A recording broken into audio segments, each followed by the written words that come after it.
Channel ವೀಕ್ಷಕರಿಗೆ ನಮಸ್ಕಾರಗಳು. So ನಾನು ಯೂಶ್ವಲಿ BLR ಪೋಸ್ಟಲ್ಲಿ ಬರುವಂಥ ಒಂದು ಧರ್ಮಸ್ಥಳದ ಒಂದು ಅಪ್ಡೇಟ್ಸ್ನ ಕೊಡ್ತಾ ಇರ್ತೀನಿ. ಸೊ ಇವತ್ತು ಶುಕ್ರವಾರ, ಇವತ್ತಿನ ದಿನ ಬಂದಂಥ ಒಂದು BLR ಪೋಸ್ಟ್ ರಿಯಲಿ ಶಾಕಿಂಗ್ ಆಗಿದೆ, ಹಾಗಾಗಿ ವಿಡಿಯೋ ಮಾಡ್ತಾ ಇದ್ದೀನಿ. ಸೊ ಪ್ರೆಸೆಂಟ್ ಈಗ ಯಾವ ಲೆವೆಲ್ಗಿದೆ ಅಂದರೆ SITಯ ಒಂದು ತನಿಖೆ ಯಾವ ಥರ ನಡೀತಿದೆ ಅನ್ನೋದು ನಾವು ಈಗ 15 ಡೇಸ್ ಬ್ಯಾಕೆ ನಾವು ನೋಡಿದ್ವಿ. ದಟ್ ಬುರುಡೆನ ತಂದು ಕೊಟ್ಟಿದ್ರು ಬಂಗ್ಲಾಗುಡ್ಡೆಯಲ್ಲಿಂದ. ಸೊ ಆ ಒಂದು ಬುರುಡೆ ಕಂಪ್ಲೀಟಾಗಿ ಯಾವ ರೀತಿ ನಡೆದಿತ್ತು ಆ ಸೀನ್ನ ರೀಕ್ರಿಯೇಷನ್ ಮಾಡಿದರು. ಆ್ಯಕ್ಚುಲಿ ವಿಠಲ್ ಗೌಡ ಅವರ ಡ್ರೈವರ್ ಆದ ಪ್ರದೀಪ್ ಕುಲಾರ್ ಅವ್ರನ್ನೂ ಸಹ ಕರ್ಕೊಂಡೋಗಿ ಸೊ ಯಾವ ರೀತಿ ಆ ಒಂದು ಬುರುಡೆನ ಅವ್ರು ತಂದರು ಅಲ್ಲಿಂದ ಅನ್ನೋ ರೀತಿ ಒಂದು ವೀಡಿಯೋನ ರೀಕ್ರಿಯೇಷನ್ ಮಾಡಿದ್ರು FSL ರಿಪೋರ್ಟಲ್ಲಿ. ಸೊ ನಮಗೆ ಗೊತ್ತಾಯಿದೆ ಈ ಇಲ್ಲಿ ತನಕ ರಿಪೋರ್ಟ್ ಆಗಿರೋದು ಇದು ತಲೆಬುರುಡೆಗಳು ಮತ್ತು 1000 ಅಸ್ಥಿಪಂಜರಗಳು ಸಿಕ್ಕಿದೆ ಅಂತ ಅಂದ್ಬಿಟ್ಟು, ಮಾನವ ಅಸ್ಥಿಪಂಜರಗಳು ಸಿಕ್ಕಿದೆ ಅಂತ ಅಂದ್ಬಿಟ್ಟು ರಿಪೋರ್ಟ್ ಬಂದಿತ್ತು. ಸೊ ಇದೆಲ್ಲ ನಾವು ನೋಡಿದ್ದೀವಿ. ಸೊ ಪ್ರೆಸೆಂಟ್ ಈಗ ಒಂದು ತನಿಖೆ ಏನು ನಡೀತಾ ಇದೆ ಅದ್ರ ಬಗ್ಗೆ FSL ರಿಪೋರ್ಟ್ ಏನಂತ ಬರ್ತಾ ಇದೆ ಅಂತ ಅಂದ್ಬಿಟ್ಟು ಈಗ ಇವತ್ತಿನಷ್ಟೇ ಒಂದು 2 hours ಬ್ಯಾಕು BLR ಪೋಸ್ಟಲ್ಲಿ ಬಂದಿತ್ತು. ಏನಪ್ಪ ಅಂದರೆ ಈ 8 ಏನು ಮಾನವ ಅಸ್ಥಿಪಂಜರಗಳು ಸಿಕ್ಕಿದೆ ಅದರಲ್ಲಿ ಒಂದು ಮಹಿಳೆದಾಗಿದೆ ಅಂತ, ಅಂದರೆ ಹೆಣ್ಣು ಮಗಳ ಒಂದು ಅಸ್ಥಿಪಂಜರ ಅಂತ ಬಂದಿದೆ.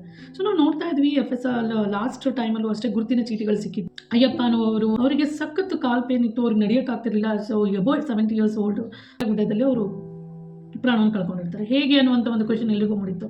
ಸೊ DNA ಮುಖಾಂತರ ಅವ್ರ ಮಕ್ಕಳಿಗೂ ಸಹಕರಿಸಿ ಹೇಳಿದ್ರು. ಸೊ ಅವ್ರ ತಂದೆ ಕಳೆದೋಗಿದ್ದಾರೆ ಅಂತ ಅಂದ್ಕೊಂಡಿದ್ರು, ಕಾಣಿಸ್ಲೇ ಇಲ್ಲ ಅಂತ ಅಂದ್ಕೊಂಡಿರೋಂಥ ಮಕ್ಕಳಿಗೆ ಸೊ ಅವ್ರ ತಂದೆ ಈ ರೀತಿ ತೀರೋಗಿದ್ದಾರೆ ಅನ್ನೋಂಥ ಒಂದು ವಿಷಯ ಗೊತ್ತಾಯಿತು.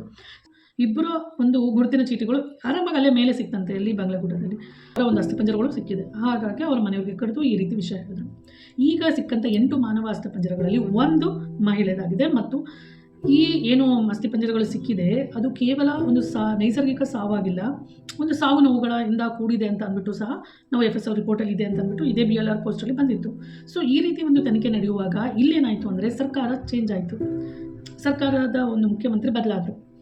ಓಕೆ, DKಶಿ ಅವರು ಆಗಿರೋದು ಒಂದು ಕಡೆ ಖುಷಿ ಆದ್ರೂ ಒಂದು ಕಡೆ ಭಯ ಏನಕ್ಕಾಯಿತು, ಸೌಜನ್ಯ ಹೋರಾಟಗಾರರಾದ ಸೌಜನ್ಯ ಪರ ಇರುವಂಥ ಪ್ರತಿಯೊಬ್ಬ ಏನು ನಮ್ಮ ಒಂದು ದೇಶಾದ್ಯಂತ ಕೋಟ್ಯಾಂತರ ಜನ ಸೌಜನ್ಯಗೆ ನ್ಯಾಯ ಸಿಗಬೇಕು ಅನ್ನೋವಂಥ ನಿಟ್ಟಿನಲ್ಲಿ ಇರುವವರಿಗೆ ಒಂದು ಆತಂಕ ಶುರುವಾಯಿತು. ಯಾಕೆಂದರೆ ಹಲವು ದಿನಗಳ ಹಿಂದೆ ನಾವು ನೋಡಿದ್ವಿ, ಅಂದರೆ SIT ಫಾರ್ಮ್ ಆಗಿನ ಮುಂಚೆನೇ ಒಂದು ಸರಿ DKಶಿ ಅವರು ಹೇಳಿದರು 1000 DKಶಿ ಅವರು ಕಾವಂದರ ಪರ ನಿಲ್ತಾರೆ ಅಂತ ಅಂದ್ಬಿಟ್ಟು. ಸೊ ಓಕೆ, ಅವರು ನ್ಯಾಯದ ಪರವಾಗಿದ್ದರೆ 1000 ಅಲ್ಲ 1,00,000 DKಶಿಗಳು ಅವ್ರ ಪರವಾಗಿ ನಿಲ್ಲಿ, ಬಟ್ ಅವರು ಏನಾದ್ರು ತಪ್ಪು ಮಾಡಿದರೆ ಡೆಫಿನೆಟ್ಲಿ ಎಲ್ಲ ಅವರಿಗೆ ಶಿಕ್ಷೆ ಆಗಲಿ ಅನ್ನೋದಷ್ಟು ನಮ್ಮ ಒಂದು ಆಶಯ.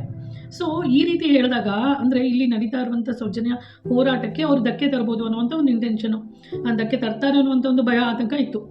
ಈಗ ಅವರೇ ಮುಖ್ಯಮಂತ್ರಿ ಆದಮೇಲೆ ಈಗಲೂ ಸಹ ಎಲ್ಲರ ಸೌಜನ್ಯ ಹೋರಾಟಗಾರರ ಸೌಜನ್ಯ ನ್ಯಾಯ ಸಿಗಬೇಕು ಅನ್ನೋಂಥ ಪ್ರತಿಯೊಬ್ಬರು ಅವರ ಮೇಲೆ ಕಣ್ಣಿಟ್ಟಿದ್ದಾರೆ. ಏನಂತ ಇವ್ರು ನ್ಯಾಯ ಇಸ್ಕೊಡ್ತಾರೆ ಎಲ್ಲ ನೋಡೋಣ ಅಂತ ಅಂದ್ಬಿಟ್ಟು.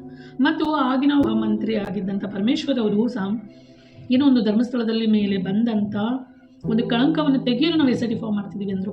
ಅಲ್ಲಿ ಹೆಣ್ಮಕ್ಳಿಗೆ ನ್ಯಾಯ ಕೊಡಿಸೋ ನಿಟ್ಟಿನಲ್ಲಿ ಅವ್ರು ಮಾತಾಡಲಿಲ್ಲ, ಅಥವಾ ಅಲ್ಲಿ ಯಾವುದೇ ಆದಂಥ ಸಾವು ನೋವುಗಳಿಗೆ ನಾವು ನ್ಯಾಯ ಕೊಡ್ತೀವಿ, ನಿಜವಾಗ್ಲೂ ಅಲ್ಲಿ ಏನಾದರೂ ಒಂದು ತಪ್ಪುಗಳು ನಡೆದಿದ್ರೆ ಅದಕ್ಕೆ ಶಿಕ್ಷೆ ಕೊಡಿಸ್ತೀವಿ ಅಂತ ಒಂದು ಜವಾಬ್ದಾರಿಯುತ ಸ್ಥಾನದಲ್ಲಿರುವಂಥ ಮಂತ್ರಿಗಳ ಬಾಯಲ್ಲಿ ಬರಲಿಲ್ಲ. ಅದರ ಬದಲಾಗಿ ಅವ್ರು ಹೇಳಿದ್ದೇನಂತ, ಕಳಂಕ ಇದು ದೇವಸ್ಥಾನದ ಮೇಲೆ ಕಳಂಕ, ಸೊ ಅದನ್ನು ತೊಳಿತೀವಿ ಅಂತ ಅಂದ್ಬಿಟ್ಟು. ಸೊ ಅದು ಕಳಂಕನೂ ಅಲ್ಲ ಏನೂ ಅಲ್ಲ, ಯಾಕಂದರೆ ದೇವಸ್ಥಾನದ ಬಗ್ಗೆ ಇಲ್ಲಿ ಯಾರೂ ಏನೂ ಮಾತಾಡ್ತಾನೆ ಇಲ್ಲ, ಅಲ್ಲಿ ಆದಂಥ ಸಾವು ನೋವುಗಳಿಗೆ ಮಾತ್ರ ನ್ಯಾಯ ಕೊಡಿಸಿ ಅಂತ ಅಂದ್ಬಿಟ್ಟು ಬೇಡ್ಕೊಳ್ತಾ ಇರೋದು ಪ್ರತಿಯೊಬ್ಬರು. ಧರ್ಮಸ್ಥಳ ಸುತ್ತ ಎಲ್ಲರ ಒಂದು ಚಿತ್ತ ಇದ್ದೇ ಇರುತ್ತೆ. ಸೊ ಫೈನಲಿ ಏನಪ್ಪ ಅಂದರೆ ನಾವು ಯಾವುದೇ ಒಂದು ನಿಖರವಾದ ಒಂದು ಅಪ್ಡೇಟ್ಸ್ ಬೇಕು ಅಂತಂದರೆ BLR ಪೋಸ್ಟಲ್ಲಿ ಮಾತ್ರ ನಮಗೆ ಸಿಗ್ತಾ ಇದೆ ಅಂತ ಹೇಳ್ಬೋದು. ಇನ್ನೇನು ಮೀಡಿಯಾದಲ್ಲಿ ತೋರಿಸ್ತಾರೆ ಕಂಪ್ಲೀಟ್ ರಾಂಗ್ ಇನ್ಫಾರ್ಮೇಷನ್. ಅವರು ಯಾವುದೋ ಒಂದು ಪರವಾಗಿ ಮಾತಾಡ್ತಿದ್ದಾರೆ ಅಥವಾ ಸೌಜನ್ಯ ಹೋರಾಟಗಾರರು ವಿರೋಧವಾಗಿ ಇದ್ದಾರೆ ಅನ್ನೋದು ಸ್ಪಷ್ಟವಾಗಿ ಗೊತ್ತಾಗುತ್ತೆ. ಸೊ ಇನ್ನೂ ನೋಡಬೇಕಂತಂದರೆ ಲಾಸ್ಟ್ ಮಂತ್ ಸುಪ್ರೀಂ ಕೋರ್ಟಲ್ಲಿ ಒಂದು ಸೌಜನ್ಯ ವಿಚಾರಣೆ ನಡೆಯುತ್ತೆ. 13 ವರ್ಷಗಳ ಹಿಂದೆ ಒಂದು ಹೆಣ್ಣು ಮಗು ಆ ರೀತಿ ಒಂದು ಸಾವನ್ನಪ್ಪಿದೆ, ಅದರ ಒಂದು ವಿಚಾರಣೆ ಇನ್ನೂ ನ್ಯಾಯ ಸಿಗದೆ ಅವ್ರ ತಾಯಿ ಸುಪ್ರೀಂ ಕೋರ್ಟ್ ಬಾಗಿಲಲ್ಲಿ ನಿಂತಿದ್ದಾರೆ. ಇಷ್ಟೆಲ್ಲ ಇದ್ರೂ ಸಹ ಒಂದು ನ್ಯೂಸ್ ಮಾಡಲಿಲ್ಲ ನಮ್ಮ ಒಂದು ಬುರುಡೆ ಮೀಡಿಯಾದಲ್ಲಿ. ಆದರೆ ನಿನ್ನೆ ಹೈಕೋರ್ಟ್ಗೆ ಒಂದು ರಿಟ್ ಅರ್ಜಿನ ಸಲ್ಲಿಸಿದ್ದಾರೆ ಚಿನ್ನಯ್ಯ ಅವರು. ಸೊ ಚಿನ್ನಯ್ಯ ಅವರು ಇವಾಗ ಸೌಜನ್ಯ ಹೋರಾಟಗಾರರ ಮೇಲೆ ಕಂಪ್ಲೇಂಟ್ ಕೊಡ್ತಿದ್ದಾರೆ. ಅವರೇ ನನ್ನ ಹತ್ರ ಈ ರೀತಿ ಹೇಳಿಸಿದ್ರು ಅಂತ ಅಂದ್ಬಿಟ್ಟು ಎಲ್ಲ ತಿರ್ಚಾಕಿ ಹೇಳ್ತಾ ಇದ್ದಾರೆ ಅನ್ನೋದು ಎಲ್ರಿಗೂ ಮೇಲ್ನೋಟಕ್ಕೆ ಗೊತ್ತಾಗ್ತಾ ಇದೆ. ಅವ್ರು ಹೇಳ್ತಾ ಇರೋದೆಲ್ಲ ಸುಳ್ಳು ಅಂತ ಅಂದ್ಬಿಟ್ಟು. ಸೊ ಮುಂಚೆ ಅವ್ರು ಹೇಳಿದ್ದು ನಿಜ, ಮತ್ತು ಅವರ ಒಂದು ಇನ್ಫ್ಲೂಯೆನ್ಸಿಂದ ಅವರು ಕೆಲವೊಬ್ಬರ ಒಂದು ಭಯದಿಂದ ಈ ರೀತಿ ಒಂದು ಚೇಂಜ್ ಆಗಿದ್ದಾರೆ ಅನ್ನೋದು ಗೊತ್ತಾಗ್ತಾ ಇದೆ. ಇವುಗಳ ಒಂದು ಹಗರಣ ಇದು ಅನ್ನೋ ರೀತಿ ಹೇಳ್ತಾ ಇದ್ದಾರೆ. ಏನಿದೆಲ್ಲ? ಸೊ ಅಷ್ಟೆಲ್ಲ ಒಂದು ಅಮೌಂಟ್ ಇವ್ರಿಗೆ ಬಂದಿದ್ದರೆ ಇಷ್ಟು ದಿನ ಬೇಕಾಗಿತ್ತಾ ಪೊಲೀಸವ್ರಿಗೆ ಹಿಡ್ದಾಕಕ್ಕೆ? ಯೂಟ್ಯೂಬರ್ಸ್ಗಳಾಗಿರ್ಬೋದು, ಸೌಜನ್ಯ ಪರ ಹೋರಾಟಗಾರರಾಗಿರ್ಬೋದು, ಇಷ್ಟು ದಿನಗಳು ಬೇಕಾ?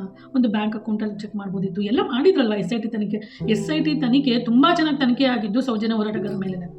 ಅವ್ರ ಮೇಲೆ ಒಂದು ಕಂಪ್ಲೇಂಟ್ ಒಂದು ತಪ್ಪಿದ್ರು ಇಷ್ಟೊತ್ತಿಗೆ ಅವ್ರು ಹೊರಗಿರ್ತಾ ಇರಲಿಲ್ಲ. ಸೊ ಇಷ್ಟೆಲ್ಲ ಗೊತ್ತಿದ್ದು ಜನಗಳಿಗೆಲ್ಲ ಗೊತ್ತಿದೆ ಸತ್ಯ ಏನು. ಸುಳ್ಳು ಏನು ಅಂತಂದ್ಬಿಟ್ಟು ಎಲ್ಲ ಜನಗಳಿಗೂ ಗೊತ್ತಿದೆ. ಸೊ ಫೈನಲಿ ಈಗ ಚಿನ್ನಿ ಅವರೇನೋ ಲಿಟರ್ಜಿ ಹಾಕಿದ್ದಾರಂತೆ.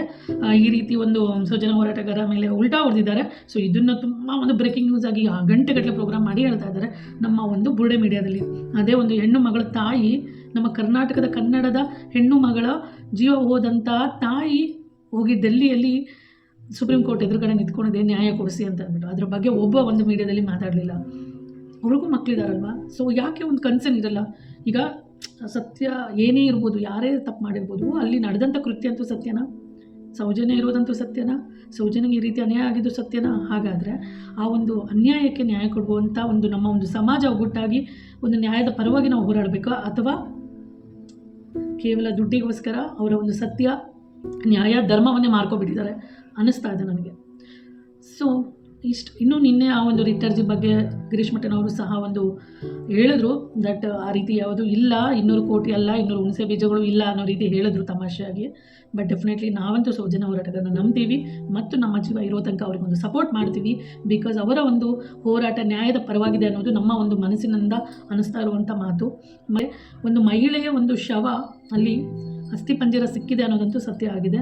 ಸೊ ಅದೊಂದು ರಿಪೋರ್ಟ್ ಸಹ ಗೃಹ ಮಂತ್ರಿ ಇಲಾಖೆಯಿಂದನೇ BLR ಪೋಸ್ಟ್ ತೊಗೊಂಡು ಅದನ್ನು ಅವರು ವೆಬ್ಸೈಟಲ್ಲಿ ಹಾಕಿದ್ದಾರೆ.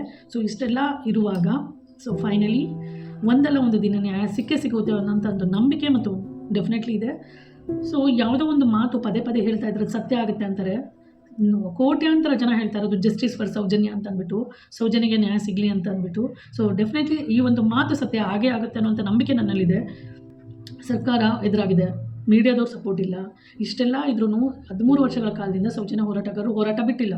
ಅವ್ರ ಮೇಲೆ ಯಾವುದೇ ರೀತಿಯ ನಿಂದನೆ ಮಾಡ್ತಾಯಿದ್ರು, ಹೋರಾಟ ನಡೆಸ್ತಾ ಇದ್ದಾರೆ. ಸೊ ಸ್ಫೋಟಕವಾದಂಥ ಒಂದು ವಿಷಯ ಏನಪ್ಪ ಅಂತಂದ್ರೆ 200 ಕೋಟಿ ಬಜೆಟ್ ಕೇವಲ ಒಂದು ಧರ್ಮಸ್ಥಳದ ಒಂದು ಹೆಸರನ್ನು ಹಾಳು ಮಾಡಲಿಕ್ಕೆ ಸೌಜನ್ಯ ಹೋರಾಟಗಾರರು ಯೂಸ್ ಮಾಡ್ಕೊತಾ ಇದ್ದಾರೆ ಅಥವಾ ಒಂದು ಬಳಸ್ತಿದ್ದಾರೆ ಅಂತ ಅನ್ನುವಂಥ ಒಂದು ಮಾತು ರಿಯಲಿ ಫನ್ನಿ ಆಗಿದೆ. ಇದು ನಂಬುವಂಥ ಮಾತಾ ಒಂದು ಕಡೆ. ಆದರೆ ಸ್ಫೋಟಕವಾದ ಒಂದು ವಿಷಯ ಏನಪ್ಪ ಅಂತಂದರೆ ಇದಕ್ಕೆ ಪ್ರಕಾಶ್ ರೈ ಅವ್ರನ್ನ ಹೇಳಿದಿರೋದು. ಏನಪ್ಪ ಅಂದರೆ ಪ್ರಕಾಶ್ ರೈ ಅವರು ಇವ್ರ ಜೊತೆ ಚಿನ್ನೆ ಅವ್ರ ಜೊತೆ ಫೋನ್ ಕಾಲಲ್ಲಿ ಮಾತಾಡಿದ್ರು. ಗಿರೀಶ್ ಮಠಣ್ಣ ಸರ್ ಕಾಲ್ ಮಾಡಿ ಪ್ರಕಾಶ್ ರೈ ಸರ್ಗೆ ಕೊಟ್ರಂತೆ, ಅವರಿಂದ ಫೋನು ಚಿನ್ನೆ ಅವ್ರಿಗೆ ಕೊಟ್ರಂತೆ. ಸೊ ಚಿನ್ನೆ ಅವ್ರಿಗೆ ಅವ್ರು ಹೇಳಿದ್ರಂತೆ ಗಿರೀಶ್ ಮಠಣ್ಣವರು ಏನೇನು ಹೇಳ್ತಿದ್ದಾರೆ ಹಾಗೆ ಮಾಡು, ಸೊ ನಾನು ರಿಯಲಿ ತುಂಬ ಖುಷಿ ಆಗುತ್ತೆ, ಬಂದು ನಿನ್ನನ್ನು ಮೀಟ್ ಆಗ್ತೀನಿ ಅನ್ನೋ ರೀತಿ ಹೇಳಿದ್ರು ಅಂತ ಅಂದ್ಬಿಟ್ಟು ಆ ಒಂದು ರಿಟರ್ಜಲ್ಲಿ ಇದೆ. ಸೊ ಇದೆಲ್ಲ ಊಹಾಪೋಹಗಳಂತ ಮೇಲೆ ಗೊತ್ತಾಗುತ್ತೆ. ಇನ್ನು ಅದ್ರ ಬಗ್ಗೆ ಪ್ರಕಾಶ್ ಅವರು ಸದ್ಯಕ್ಕೆ ನಾನೀಗ ಊರಲ್ಲಿಲ್ಲ, ಇನ್ನು 2-3 ದಿನಗಳಲ್ಲಿ ಮಾಧ್ಯಮದ ಮುಂದೆ ಬಂದು ಮಾತಾಡ್ತೀನಿ, ಇದು ಒಂದು ಗಾಳಿ ಸುದ್ದಿ, ಇದು ನಂಬೇಡಿ ಅಂತ ಅಂದ್ಬಿಟ್ಟು ಪೋಸ್ಟ್ ಹಾಕಿದ್ದಾರೆ. ಸೊ ಇಷ್ಟರಲ್ಲೇ ಗೊತ್ತಾಗ್ತಾ ಇದೆ ಅಲ್ವಾ ಯಾವ್ದು ಸತ್ಯ ಯಾವ್ದು ಸುಳ್ಳು ಅಂತ ಅಂದ್ಬಿಟ್ಟು. ಒಂದು ಸುಳ್ಳು ಚಿನ್ನೆ ಹತ್ರ ತುಂಬಾ ಒಂದು ಸುಳ್ಳು ಹೇಳಿಸ್ತಾ ಇದ್ದಾರೆ. ಚಿನ್ನೆಗೆ ಯಾರೋ ಒಬ್ಬರು ಬ್ಯಾಕ್ ಬೋನ್ ಆಗಿ ಈಗ ಸದ್ಯಕ್ಕೆ ನಿಂತ್ಕೊಂಡು ಕಂಪ್ಲೀಟಾಗಿ ತಿರುಚಿ ಹೇಳುವಂತೆ ಮಾಡ್ತಾ ಇದ್ದಾರೆ ಅನ್ನೋದು ಗೊತ್ತಾಗ್ತಾ ಇದೆ. ಫೈನಲಿ ಜಸ್ಟಿಸ್ ಫಾರ್ ಸೌಜನ್ಯ ಮತ್ತು ಈ ಒಂದು SIT ತನಕ ಇನ್ನಷ್ಟು ಚುರುಕಾಗಲಿ, ಸತ್ಯ ಹೊರಗೆ ಬರಲಿ, ನಿಜವಾದ ತಪ್ಪಿತಸ್ಥರಿಗೆ ಮಾತ್ರ ಶಿಕ್ಷೆ ಆಗಲಿ ಅಂತ ಅಂದ್ಬಿಟ್ಟು ನಾವು ಸಹ ಬೇಡ್ಕೊಳ್ಳೋಣ. ಸೊ ಇನ್ನಷ್ಟು ಧರ್ಮಸ್ಥಳ ಮತ್ತು ಸೌಜನ್ಯ ಪ್ರಕರಣಗಳ ಒಂದು ಅಪ್ಡೇಟ್ಸ್ಗೋಸ್ಕರ ನನ್ನ ಒಂದು ಚಾನಲ್ನ ಸಬ್ಸ್ಕ್ರೈಬ್ ಮಾಡಿ ಮತ್ತು ಲೈಕ್ ಮಾಡಿ ಮತ್ತು ಕಮೆಂಟ್ ಮಾಡಿ. Thank you so much for watching the video. Thanks a lot.